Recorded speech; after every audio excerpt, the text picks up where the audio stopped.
سلیمان القانوني دا عجیب غوندې طرز و.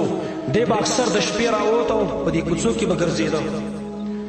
یوه شپه باندې اچانک خپل ګارډ ته یې ویل، خپلو فوجیانو ته یې ویل هله زر تر زر اسلحې راوالئ، اسونه راوباسئ، ځئ د شپې وځو.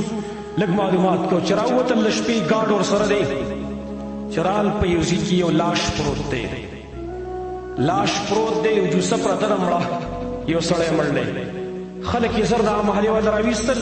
دا څوک دی؟ ویل دا پلانی دی.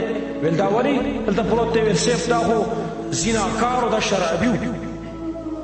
نو هغه غوسه شو، هغه ورته ویل زه ټیک شو، زیناکار هم دی شرابي هم دی، یو مسلمان خو دی که نه؟ څه کافر شی خو نه دی؟ تپوس یې وکړل کور یې چېرته دی؟ لا فلاني ځای کې کور دی. ویل کسان ته دا راوچت کوي. سړی راوچت چې سړی راوچت کړو کور ته یې ویوړ. دروازه چې وټکوله یې زنانه راووتله. زنانه چې راووتله هغې چې کله دا ولید د دې سړي ښځه وه، یو دم په چغو شوه، ډېر زیات یې وژړل. سلیمان القانوني نه پېژانده چې دا څوک دی. سلیمان القانوني ورته وایي خور ولې ژاړې؟ هلته و خلکو ویل ته دا شرابي دی، دا زاني دی، زیناکار دی، ته پې دومره چغې وې. او ورته ویل صیب ورور ویل دا نه زیناکار دی نه شرابي دی، زه حقیقت ته تا ته بیانوم. اصل حقیقت دا دی، دا زما خاوند چې و د ده بچي نه کېدل، دی د بچو ډېر زیات ارماني و چې ما الله بچي راکړي او صدقه جاریه به زما دپاره وګرځېږي. لیکن الله اوسه پورې بچي نه و ورکړي. د ده کار دا و چې دی به سهار کله لاړه نو کوم ځای کې چې شرابخانې دي هلته چې څومره پیسې د سره ورسره وي هغه شراب به یې غونډ واخیستل، کور ته به یې راوړل او بیا به یې بهر واړول په وله کې او ویل به چې یا الله شکر دی چې نن مې ستا دومره بندګان د شرابو نه بچ کړه. او لاړ به هلته چې کومې کنجرخانې وې د هغې نه به یې زنانه راویستلې ورته ویل تاسو خو زنا کوئ د پیسو دپاره، دا پیسې والئ او خپلو کورونو ته لاړئ شئ. نو چې هغه به یې کور ته کله رخصت کړي وایي ده به ویل چې یا الله شکر دی چې ستا په دې بندګانو کې دومره ځوانان مې نن د زنا نه بچ کړل.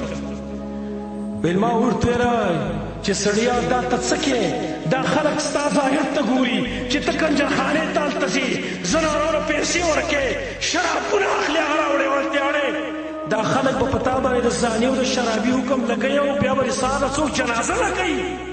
ویل ما ورته ویل چې ښځې زما نیت الله ته معلوم دی، په کوم نیت باندې زه دا کارونه کومه انشاءالله تعالی که زه مړ زما جنازه به سلیمان القانوني سره د سره ونه کوي. دا خبره چې کله وکړه سلیمان القانوني وژړل.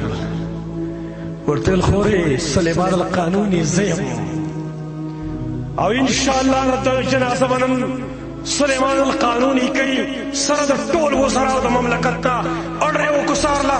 ټول د مملکت وزیران څومره نوکران چې دي او څومره خلک دي ټول راوځئ. نن جنازه ده د دې مسلمان هلته پې ودرېدو او جنازه ونه ټول مسلمانانو وکړه. وایي داسې جنازه په تاریخ کې د چا نه ده شوې. خلک د شرابو نه بچ کوي، خلک د زنا نه بچ کوي، باچیان به ستاسو جنازې کوي انشاءالله.